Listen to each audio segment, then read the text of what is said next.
Bapak, Ibu, Saudara, dan anak-anak, segala sesuatu yang megah, mewah, dan spektakuler biasanya disukai banyak orang. Misalnya, rumah megah, mobil mewah, sepeda mahal, pakaian-pakaian bermerek, dan lain sebagainya.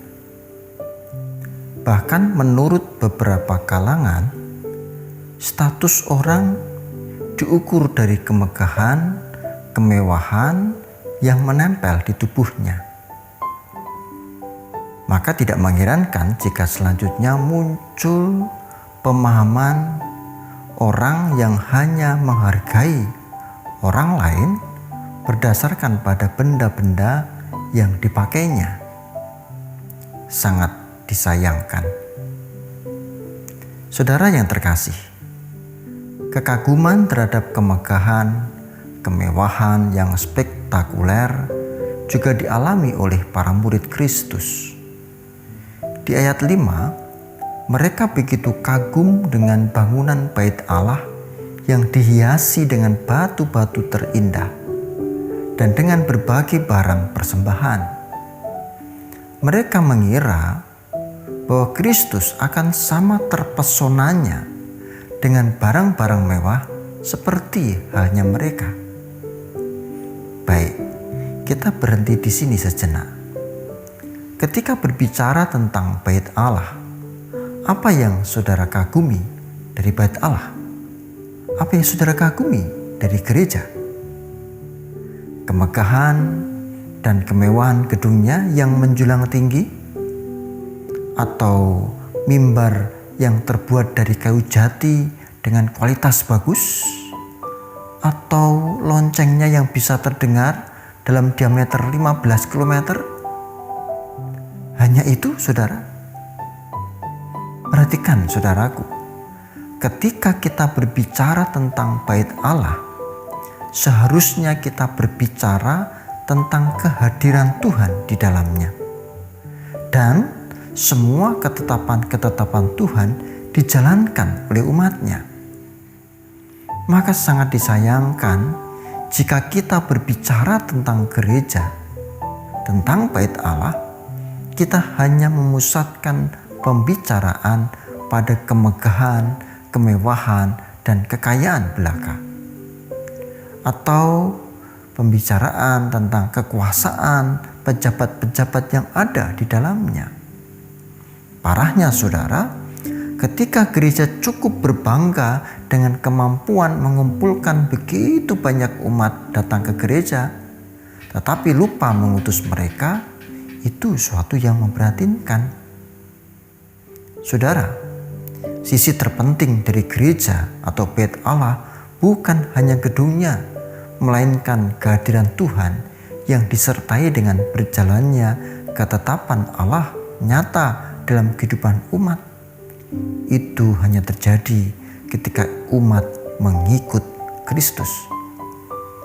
Oleh karenanya, tidak mengherankan jika kemudian Kristus tampak memandang rendah keagungan bait Allah yang telah mempesonakan murid-muridnya itu.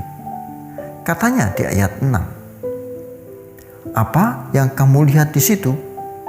Akan datang harinya di mana tidak ada satu batu pun akan dibiarkan terletak di atas batu lain. Semuanya akan diruntuhkan." Bangunan bait Allah itu yang kelihatannya sangat indah sehingga orang tidak akan tega meruntuhkannya. Lagi pula begitu kokoh, seolah tak ada seorang pun mampu merobohkannya. Tetapi menurut Kristus, ada waktunya semuanya itu akan luluh lantak, rata dengan tanah. Tak ada satu batu pun yang terletak di atas batu yang lain. Saudaraku, mengapa Kristus berkata seperti itu? Tampak sekali bukan bahwa bangunan bait Allah bukan sekadar gedung, melainkan relasi umat dengan Tuhan. Itulah bangunan gereja yang sesungguhnya.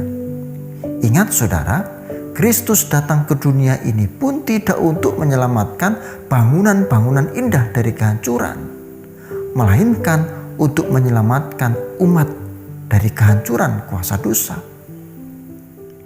Maka gereja adalah orang-orangnya, di mana Tuhan hadir di dalamnya. Lalu apa tanggapan para murid? Sadarakah mereka dengan penyalahartian kekaguman pada gedung yang indah itu?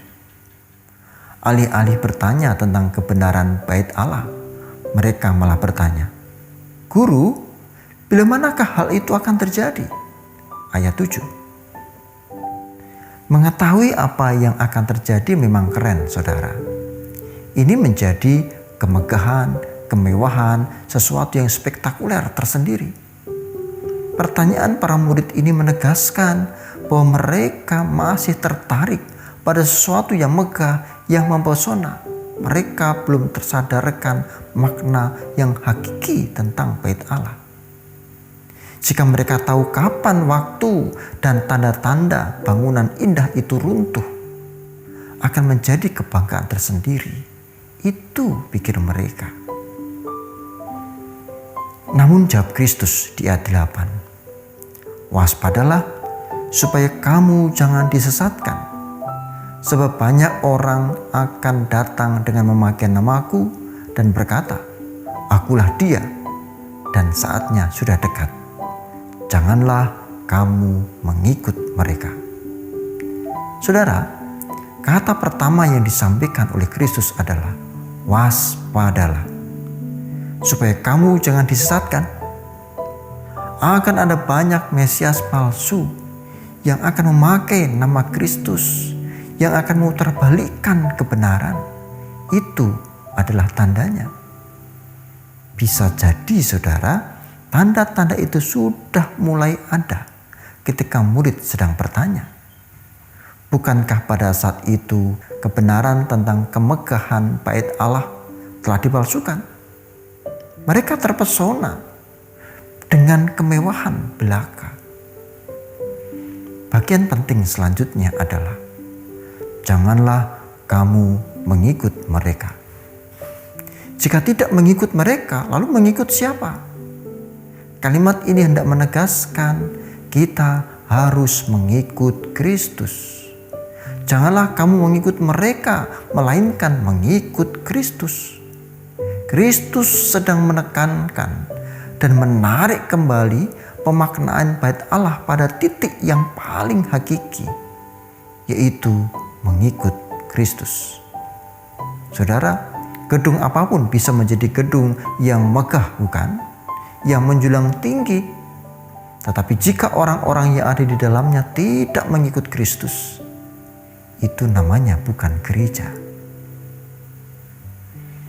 Bapak, Ibu, Saudara, dan anak-anakku yang terkasih, kita adalah gereja. Apakah memiliki gedung gereja yang megah itu salah? Tentu tidak salah, saudara. Itu baik dan wajar.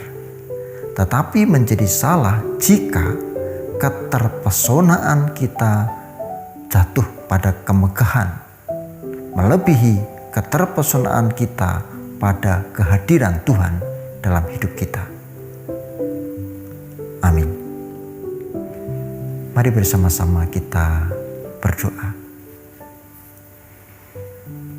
Yang Maha Kudus dan setia, kami bersyukur penyertaan-Mu bersama dengan kami hingga saat ini.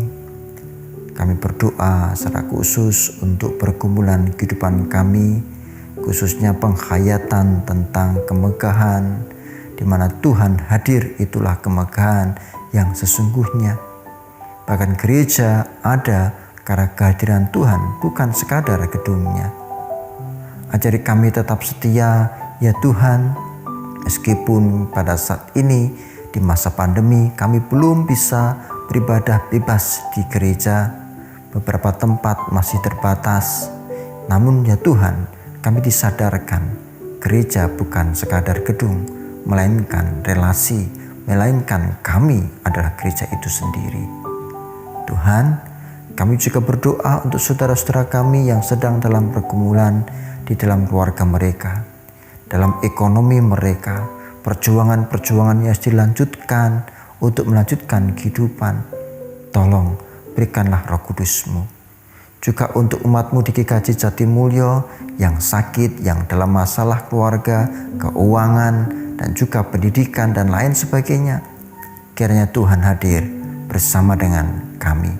Kami yakin Tuhan tidak merelakan kami terjatuh. Kami berserah di dalam nama kudus-Mu, Kristus Sang Penebus. Amin.